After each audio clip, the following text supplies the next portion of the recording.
Last week, I asked you if you could carry your kid a mile. This week, I'm going to tell you exactly how to get to that point where the answer is yes. And I'm going to do it without you having you live in the gym, without blowing up your schedule, and without needing to know what you're doing when you walk through the door. Today, we're building your blueprint.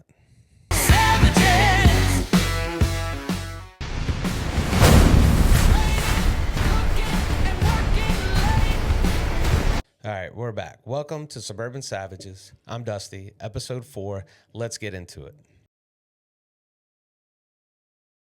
If you guys have been with us since episode 1, first off, thank you very much. Our social media is finally starting to grow because of guys like you who share and stick around. And if you're just finding us, welcome. I encourage you to go back and start from the beginning because these episodes, they build on each other. Episode 1 was our origin story. Episode 2 is why your diet has been failing you. And then last week, episode 3 was all about legacy and why physical strength is your family's insurance policy. Today is episode 4. And this is where we stop talking about why and start talking about how. Now, jumping back to episode 3 really quick, I gave you the non-negotiables, which were 3 full body sessions a week, 10,000 steps, a gallon of water a day, protein first, and sleep. But I also mentioned compound movements and promised we'd go a little deeper on what a full week of actual training looks like. That's today. Because knowing you need to train 3 days a week and knowing exactly what to do when you walk in the door are 2 very different things. And I got a few comments asking to break that down. What does a real session actually look like?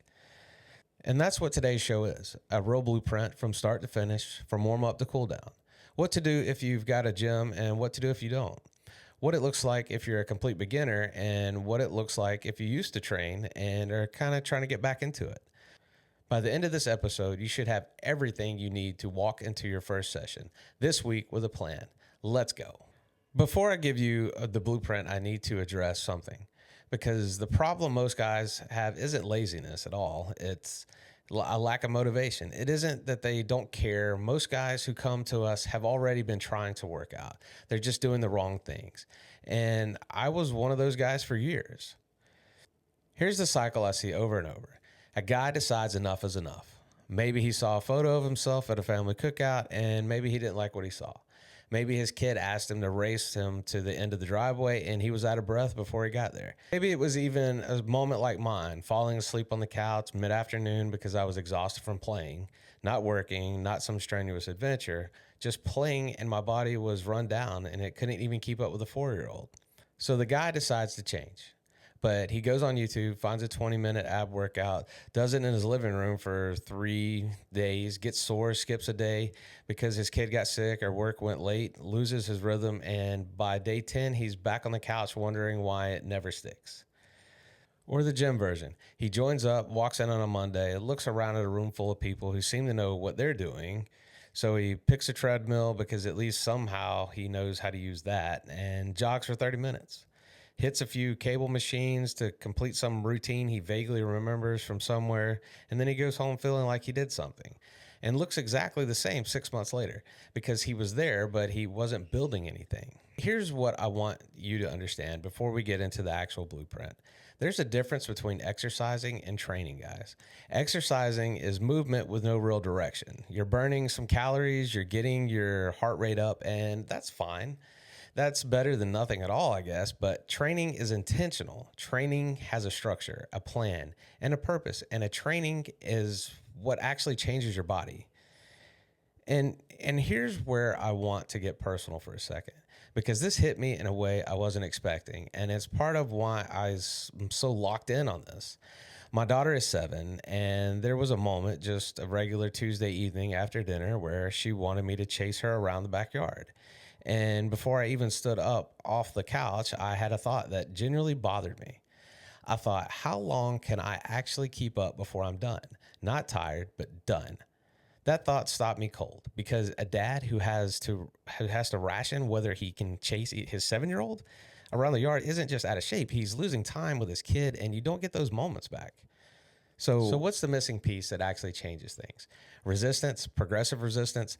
That means challenging your muscles with weight over time, making the challenge harder. Your muscles respond to stress the same way your character responds to hard times. They get stronger because they have to.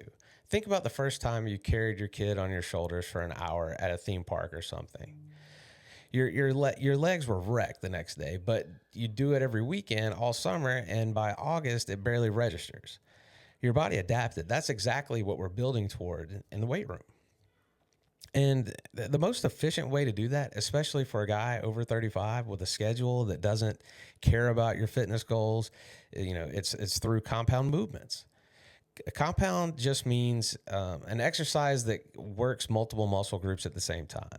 Instead of sitting on a machine that only works your bicep, one muscle, one job, a compound movement is a multi-tool. One exercise, multiple muscles, more results in less time. That's the foundation of everything I'm about to lay out. Now, before I give you the workout, I need to talk about something that most guys skip entirely and then wonder why their shoulder is hurting or their lower back is barking at them after the first week. The warm-up. I know. You've only got 45 minutes and the warm-up feels like it's eating your real workout time. But here's the thing about being over 35. Your body isn't 22 anymore. When you were younger, you could roll out of bed and deadlift. Now, if you reach down to pick up something, your kid dropped on the floor too fast, you feel it for 3 days.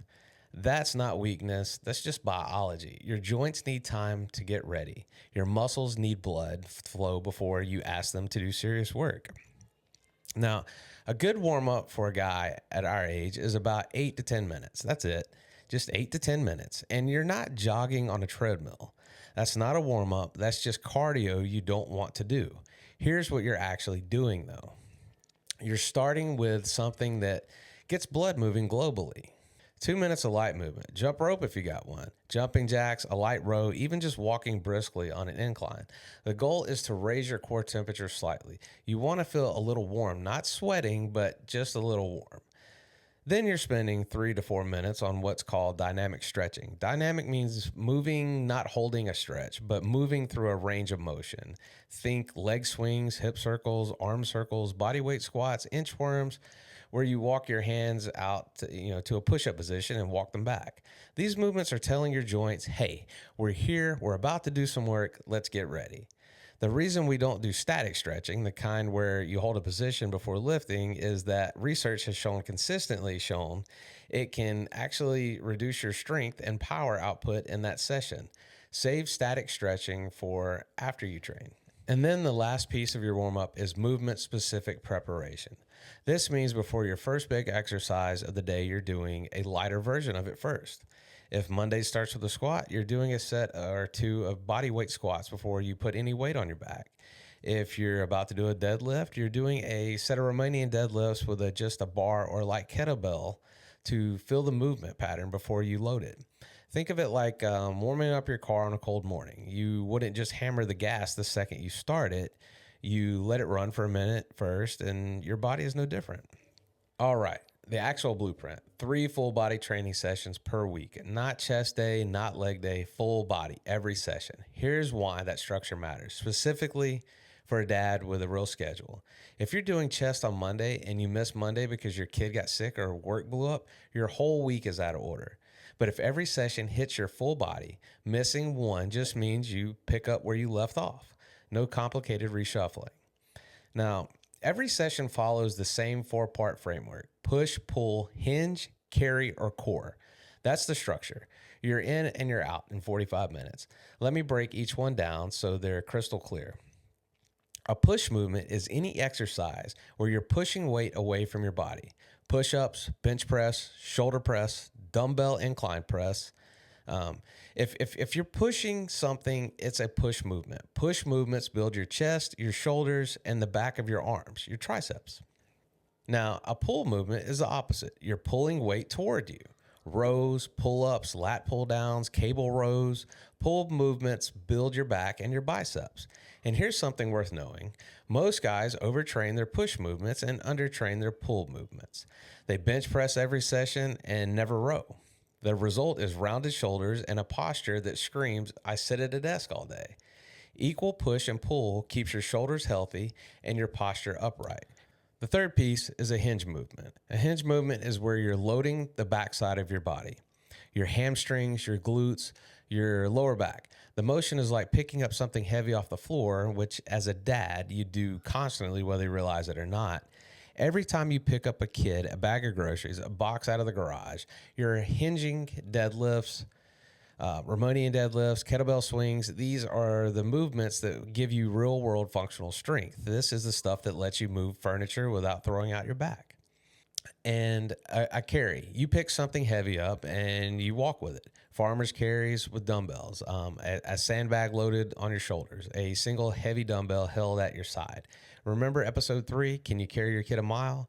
Carries are how you build toward that. You practice carrying heavy things and your body gets better at it. Simple, hard, effective. Now, for sets and reps, 3 to 4 sets per movement. Rep range of 6 to 12. Under 6 reps, you're training mostly pure strength. Over 15, you're moving toward endurance. 6 to 12 builds strength and muscle at the same time. That's our target. And by your last set, you should genuinely feel like you're working. Not destroyed, but working. That's a signal your body needs to change. Now, before I walk you through the 3 days, I want to address something. There's a difference between where a guy is starting from, and that changes how you approach this. If you haven't trained in a while, we're talking years, not months.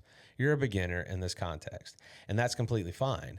I'm going to give you modifications, and if you've trained before and you're coming back to it, you're intermediate, and you'll be pushing closer to the top end of everything I'm describing. I'll do my best to call out which is which as we go. Monday, you got 45 minutes. You've done your warm up. Here's the session. Movement 1, squat. If you're a beginner, you're doing a goblet squat. That means holding one dumbbell vertically at your chest and squatting. This teaches you the movement pattern safely before you add a barbell. If you're intermediate, you're doing a barbell back squat or a front squat. 3 sets of 8 reps. Rest 90 seconds between sets. When you squat, feet shoulder width apart, toes slightly out, sit back and down like you're sitting on a chair that's a little lower than you think it is. Keep your chest up. Drive your knees out over your toes and stand back up, driving through your heels. Do not let your knees cave in. That's the most common mistake, and it puts pressure on your joints over time. Now, movement 2, the dumbbell row. Both levels use dumbbells here. One hand on a bench for support, one dumbbell in the other hand. You're pulling the dumbbell toward your hip, not toward your shoulder, and squeezing your back at the top. Think about putting your elbow in your back pocket. 3 sets of 10 each side. Rest 60 seconds between sets. The most common mistake here is using momentum. Guys swing their whole body to get the weight up. If you're swinging the weight, it's too heavy. Drop it down and do it right. Movement 3, Romanian deadlift, also called an RDL. This is a hinge. You're standing with a slight bend in your knees, pushing your hips back like someone has a rope attached to them and is pulling backward, and you're feeling a stretch building in your hamstrings. The weight, dumbbells or a barbell, stays close to your legs the whole way down. When you feel a strong stretch in your hamstrings, you drive your hips forward to stand back up. Beginners use dumbbells. Intermediate guys use a barbell. 3 sets of 8, rest 90 seconds. The most common mistake here is bending the knees too much and turning it into a squat. Keep that slight bend and focus on hinging, not squatting. Now, movement 4, the farmer's carry. Grab 2 dumbbells. Beginners use a weight that feels challenging but manageable. Intermediate go heavier. These should feel genuinely heavy by the end of the walk. Stand tall, shoulders back, core tight, and walk the length of the gym and back. Set them down. Rest 60 seconds, 3 rounds. This is a deceptively simply and brutally effective for your grip, your core, your traps. Your entire stabilization system is working here. If you've never done these before, you're going to be surprised at how hard 40 meters of walking with heavy weights in your hands actually can be. That's Monday, guys. So we'll rest Tuesday, but Wednesday, you're back. Okay, so movement 1 is a dumbbell bench press. Beginners lie flat on a bench with dumbbells. Intermediate users can use a barbell or go to an incline. You're lowering the weight slowly, take 2 or 3 seconds on the way down, and then pressing back up. 3 sets of 10, rest 90 seconds. The most common mistakes here is flaring your elbows out at a 90-degree angle. Bring them in slightly, about 45 degrees from your body. Your shoulder joints will thank you, I promise. Movement 2 is lat pull downs or assisted pull ups. If your gym has a cable machine, you're doing a lat pull down, pulling the bar down to your chest, leaning back slightly, squeezing your lats at the bottom. Lats are the biggest muscles on the sides of your back. They're what give you the upper body of that V shape. If you're intermediate and strong enough, you're doing a banded pull-up or even a full pull-up. 3 sets of 10, rest 60 seconds. The mistake here is using your arms too much. Your back should be doing the work. Pull with your elbows, not your hands. Imagine you're trying to put your elbows in your back pockets. Now, movement 3 are kettlebell swings. This one is worth spending some time on because it's an incredible movement, but guys butcher it constantly.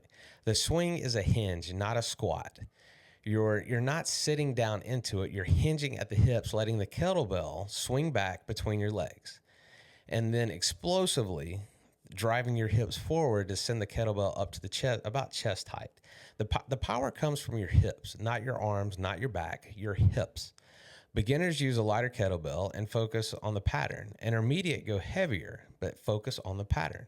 3 sets of 15 swings, rest 60 seconds. The most common mistake here is squatting instead of hinging. If your knees are going forward more than your hips are going back, you're squatting the swing.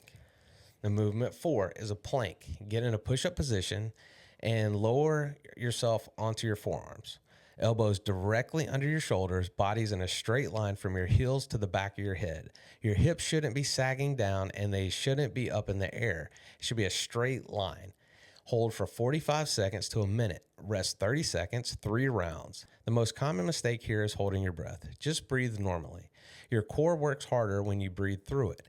Now that's Wednesday. Friday will be your 3rd session. Okay, first movement for Friday is a split squat or a Bulgarian split squat. This is a single leg squat variation that exposes any imbalance between your left and your right side. And most guys have one, they just don't know it. Beginners do a reverse lunge, step 1 foot back, lower your back knee toward the floor, drive through your front heel to stand back up. Intermediate do a Bulgarian split squat with the back foot elevated on a bench. 3 sets of 8 each leg. Rest 90 seconds. The knee of your front leg should track over your toes, not cave in. If your knee is caving, your glutes are weak, which is an incredibly common in guys who sit at a desk all day.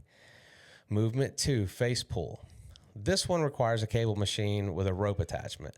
You're pulling the rope towards your face, splitting it apart at the end so your hands go past your ears. This exercises your shoulder armor. It targets the rear deltoid and the muscles around your rotator cuff, the group of small muscles that actually holds your shoulder joint together.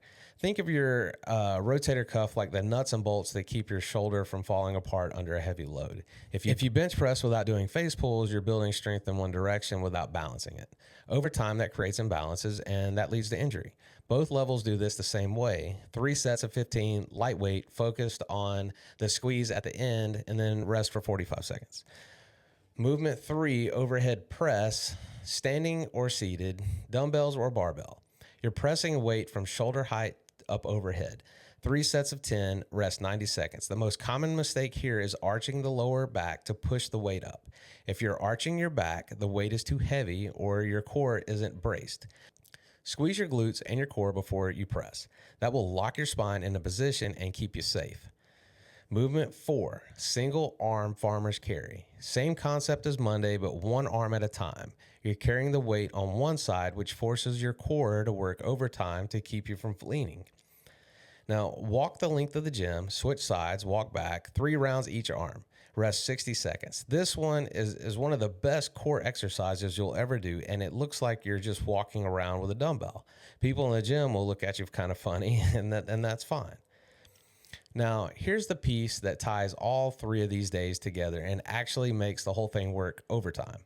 Every 2 or 3 weeks, you're either adding a little weight or adding a rep. Coaches call this progressive overload, and it is the engine behind all of this. If you squat the same weight for the same reps for 6 months, you will look and perform exactly the same at the end of those 6 months. So your body has no reason to change if you never give it a harder challenge. But if every 3 weeks you add 5 pounds to the bar, by the end of the 6 months, you're squatting significantly more weight. You've built real muscle and you look and feel completely different. 5 pounds every 3 weeks, 1 extra rep per set. It doesn't feel dramatic in the moment, but it creates a dramatic change over time. All right, I know some of you are still listening to this and thinking, that all sounds great, but I don't have a gym. Maybe you travel for work. Maybe your schedule doesn't allow for it. Maybe you're not ready to be in the gym environment yet, and you want to start at home first. I hear you, and I want to be clear, a gym is a tool, not a requirement. You can build a strong functional body with minimal equipment if you know what you're doing. Here's the home version of the blueprint. Same 4-part framework, push, pull, hinge, carry, that we just adapt for what you've got available. For push-ups, and before you tell me push-ups are too easy, I want you to slow them down. 2 seconds down, pause at the bottom for a full second, 2 seconds back up. Do 3 sets of that and tell me they're easy. If standard push-ups are truly too easy, you're doing a pike push-up for shoulder work, or you're elevating your feet on a chair for an incline. If they're too hard, drop your knees, but keep your body in the straight line from your knees to the top of your head. Now, for pull, this is the hardest movement to replicate at home, and I'm going to be straight with you.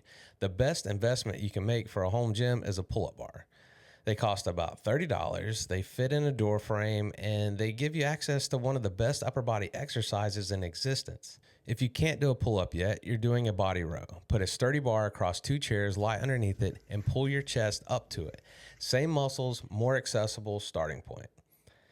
Now, for the hinge, single leg Romanian deadlifts with whatever you got. A jug of water, a backpack loaded with books, a heavy bag of dog food.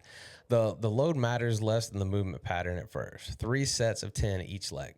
Now, for carry, load up a backpack and walk. Around the block, up and down your stairs. It sounds simple because it is. Load it heavy enough that it's genuinely uncomfortable and your posture wants to collapse. Resist it. Walk tall, 3 rounds. Now, if you want to make a small investment that dramatically expands what you can do at home in order of priority, here's what I'd buy first. First, a pull-up bar, $30, non-negotiable. Second, a set of adjustable dumbbells. They're expensive up front, but they replace an entire rack of weights, or buy a few fixed dumbbells, a lighter pair, a medium pair, and a heavy pair. Third, a kettlebell. 1 kettlebell opens up swings, goblet squats, carries, presses, rows. 1 piece of equipment does dozens of exercises. You don't need a 24-hour gym membership and a full rack of equipment to get started. You need a plan and the willingness to do the work in whatever space you've got. I've done full sessions in hotel rooms. I've done them in my backyard. The location is not the excuse. The plan is. Okay, you've done your 3 sessions. Now what? Because here's something most guys don't fully understand. The training session itself is just the stimulus. Think of it like this. The session is you sending the signal, and the actual change, the growth, the rebuilding, that happens after, while you're at work, while you're sleeping, while you're sitting at your kid's soccer practice. That's when your body is doing the repair work, which means what you do between sessions matters almost as what you're doing during the sessions. So first, soreness. You're going to be sore, especially the first couple of weeks. This is normal. It's called DOMS, delayed onset muscle soreness, and it's your body's inflammatory response to a new challenge. Think of it like this. You just asked your muscles to do something they haven't done in a long time. They're rebuilding to handle it better the next time. DOMS typically peaks about 24 to 48 hours after a session. This is why you feel fine the night of your workout and then wake up the next morning feeling like you went 10 rounds with Mike Tyson. So that soreness is not an injury. It's the damage. It's adaptation. The worst thing you can do when you're sore is stop moving entirely. The best thing you can do is what's called active recovery. That means low intensity movement on your off days. A 20-minute walk, light bike ride, some body movement, swimming if you have access to a pool. The movement increases blood flow, the sore muscles, which speeds up the recovery process. Think of soreness like traffic backed up on the highway and blood flow like clearing the road. You want circulation moving through the muscles, not sitting in them stagnant. Second, and certainly not lesser of the two, is nutrition around your training. We covered the overall calorie and protein formula back in episode 2, and if you haven't heard that one, go back and listen. But here's what's specific to training days. Your body uses carbohydrates as the primary fuel source for strength training. So on days you train, make sure you've got some carbohydrates available in your system. Not a massive pre-workout meal. Training on a full stomach is awful, and most guys figure that out the hard way. But a moderate amount of carbs an hour or two before your workout really helps your performance. Something like oatmeal and a couple of eggs in the morning before a session, or a banana and some Greek yogurt. Real food, guys. Now, after you train, your body has a window, roughly the hour following your session, where it's particularly primed to absorb protein and start the repair process. That's your best time to hit your protein intake. A protein shake, some chicken, maybe add some rice, Greek yogurt, and fruit. Whatever fits your schedule, but the post-training window is real, and if you're training and then going 4 hours without eating anything, you're leaving results on the table, guys. Third, sleep. We talked about it in episode 2, and I'll say it again because I cannot be more serious when I say sleep is important. It cannot be overstated. 7 to 9 hours, consistent schedule. Same time down, same time up. This is when your body releases growth hormone, which is the main hormone responsible for muscle repair and rebuilding. Growth hormone is basically your body's overnight construction crew. They show up when you sleep, and they rebuild you when you're broke down from the gym. And here's the thing for guys over 35. Our growth hormones levels are already declining naturally with age. It just happens. Sleep is one of the few levers you can actually pull on to support it without any intervention. Every hour of sleep you skip is a recovery hour your body didn't get, and you feel it in your training, in your mood, in your patience with your kids at 7 p.m. when everyone's tired and the homework isn't done. So get your sleep, guys. Now, fourth is hydration between sessions. We've mentioned a gallon of water per day, and I want to explain why this matters specifically for recovery. When you train, you're sweating. You're losing electrolytes. Those are the minerals like sodium and potassium that help with your muscles actually contracting and firing properly when you work out. Even mild dehydration levels you wouldn't even consciously notice reduces your strength output and lowers your recovery. The fix is the cheapest thing you'll ever buy: water. A gallon of water. Start your morning with 16 ounces of water before you do anything else. Your body dehydrates overnight, and the first thing you put in your body sets the tone for how the rest of your day goes. All right, let me bring this thing home. We covered a lot of ground today, and I want to make sure none of it gets lost. The blueprint is simple. 3 full body sessions a week. Every session follows the same 4-part structure: push, pull, hinge, carry, or core. You warm up for 8 to 10 minutes before every session. You work in the 6 to 12 rep range. You add a little weight or a rep every 2 or 3 weeks. You recover between sessions with movement, food, water, and sleep. And if you don't have a gym, you don't need one to get started. What's hard is not the plan. What's hard is showing up for consistently. When life is loud and your schedule is full and your couch is right there, that's where most guys fall apart. And that's exactly why doing this inside of a community of guys who are in the same fight is so different from trying to white knuckle alone. We've all tried the solo route. Most of us have failed at it. That's actually a big reason Suburban Savages exists. Inside the community, we've got the full programs laid out for you: beginner track, intermediate track, nutrition guidance, and that ties directly into what we talked about in episode 2. And every week we get on a live call together, guys checking in, sharing wins, talking through struggles, asking questions, and holding each other to a standard. It's not a fitness app. It's not a generic program you buy and never open. It's a group of real guys who decided they're done settling. If you want in, drop a comment below and I'll send you the link directly. Your action step this week: map out 3 training days before this episode ends. Right now, pull out your phone, open your calendar, and block Monday, Wednesday, and Friday, or Tuesday, Thursday, Saturday, whatever works in your life. Pick the time, block it like it's a doctor's appointment, and then show up. 3 sessions this week. Come back next week and tell me how it went. Next episode, we're going somewhere a lot of guys avoid, but every man over 35 needs to hear. We're talking about what's actually happening inside your body, the real biological shifts after 35 that nobody explains to you in a 10-minute doctor's appointment, and what you can actually do about them. Stay tuned for that one. I think it's going to be eye-opening, guys. That's it for today. Remember, I can hand you the plan, but I can't do the reps for you.